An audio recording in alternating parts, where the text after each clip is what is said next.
Tudo bem, alunos? Estamos de volta então com a aula de explicação da semana 3, PET volume 3, sétimo ano, Geografia. Aqui é a professora Verônica, a gente vai então continuar. Bem, analisando então outro aspecto então do espaço rural brasileiro, a gente vai trabalhar então a questão das terras indígenas e também os movimentos sociais no campo.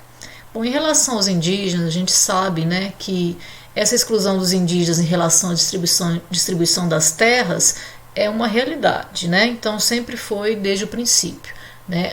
O próprio contato, né, inicial dos povos nativos, né, com os colonizadores já vai gerar conflito, né? Já vai gerar mortes, né, dizimação e, né, ao longo dos séculos, né, esses povos indígenas têm cada vez mais seus direitos diminuídos, né? E em relação também à questão do acesso à terra, isso também é uma realidade, né? Essa dificuldade que os indígenas têm do reconhecimento, né, do direito deles, né, de ter a sua própria terra e também do reconhecimento, né, e do respeito às suas culturas. Bem, essa realidade, então, é a realidade de muitas comunidades, né, principalmente no centro-oeste, né, e também na região norte, que vão disputar, né, esses povos nativos vão disputar com os grandes empresários, né, com os grandes fazendeiros, as terras, né, que por direito, historicamente, né, pertencem, né, a esses povos nativos, né, que já estavam aqui primeiramente. Bom, e isso tudo vai gerar conflitos armados, né, que vai gerar mortes, né, de muitos indígenas, né, e de outras partes envolvidas também, né, porque existe uma grande resistência, né, por parte dos latifundiários em relação à demarcação, né, feita pelo governo federal das terras indígenas, né. Então geralmente esses fazendeiros eles não aceitam muito bem e entram em conflito, né, com esses indígenas, né, que acabam também revidando, né. Então esses indígenas eles estão acuados, né, pela expansão dos latifúndios, né, das grandes propriedades rurais e logicamente do agronegócio, né, que precisa de mais e mais terras, né, para poder produzir, né, as suas atividades agropecuárias, né. Então, de um lado a gente tem os indígenas e do outro lado a gente tem os fazendeiros que não admitem, né, perder as suas terras para esses povos indígenas, né, e aí tem essa questão desses conflitos, né, e muitas vezes a gente tem também conflitos envolvendo não só os indígenas e os fazendeiros, mas indígenas e garimpeiros, né,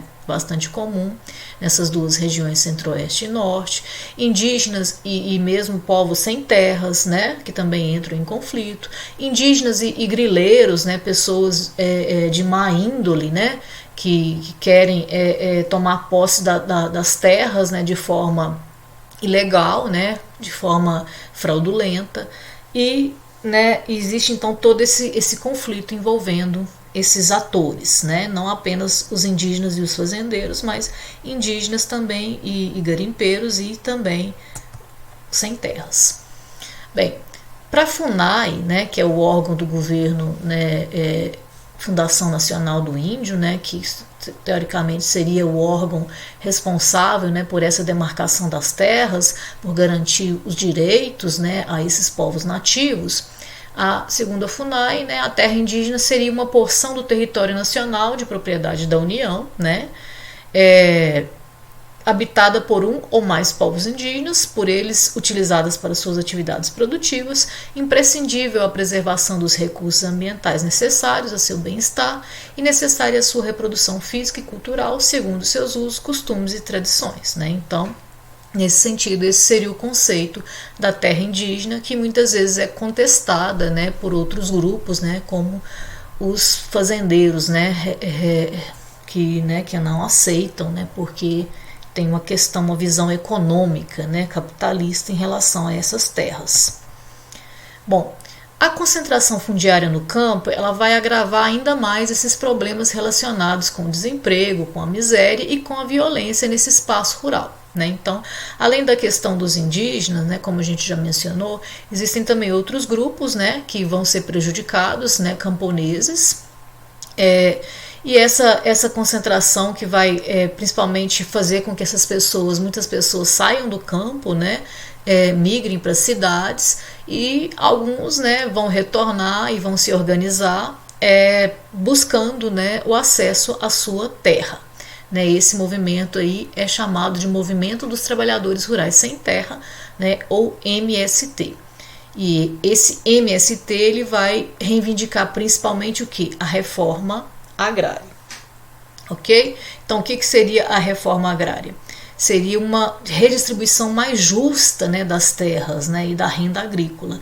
Né, e essa redistribuição mais justa das terras garantiria, então, uma forma, né, de melhor igualdade social, uma forma de melhores condições de vida, né, para esses trabalhadores do campo. Então, não seria apenas dividir as terras de forma igual, mas sim garantir que tivesse condições para que essas pessoas permanecessem no campo, né, produzindo, né, com infraestrutura, com educação, com saúde. Então não é apenas redistribuir as terras, mas também fornecer, né, condições para que essas pessoas consigam, né, permanecer no campo, né, essas famílias consigam permanecer nos chamados assentamentos, né, de forma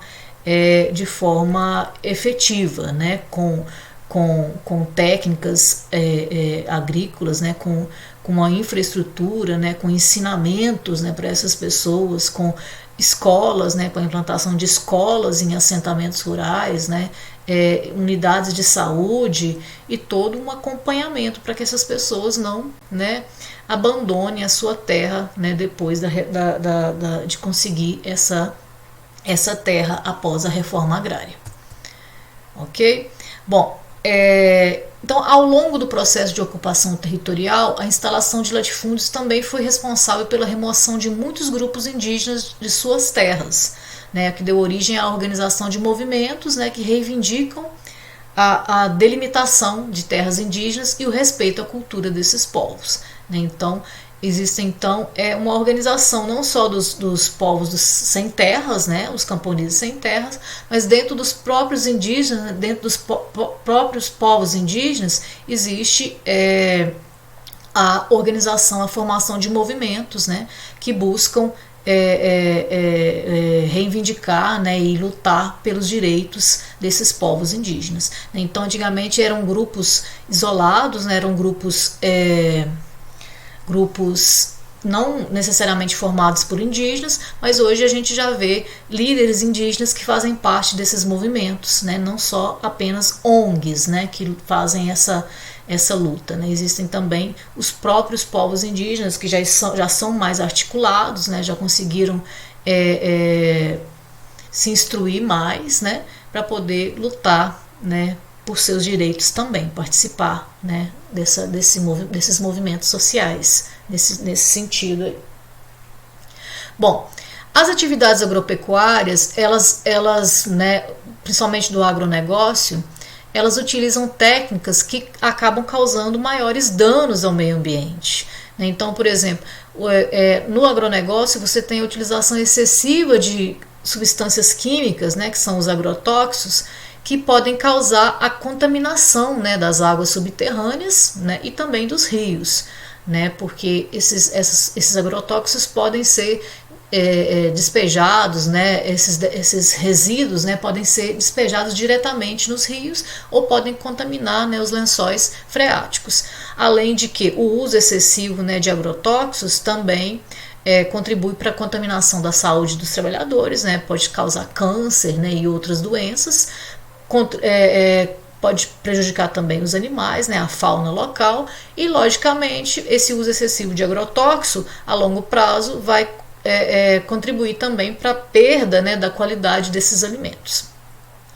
Outros problemas, né, que esse tipo de agropecuária, esse tipo de agricultura gera, seria a questão também da compactação do solo, né? O solo ele vai ficar compactado, né, com o uso excessivo da pecuária, por exemplo, com o uso excessivo de máquinas, né, e esse solo compactado, ele vai aumentar o risco de erosão, né, ele vai perder essa capacidade, né, e quando vinham as chuvas, né, vinham as intempéries, é um solo que está mais propenso à erosão, ok?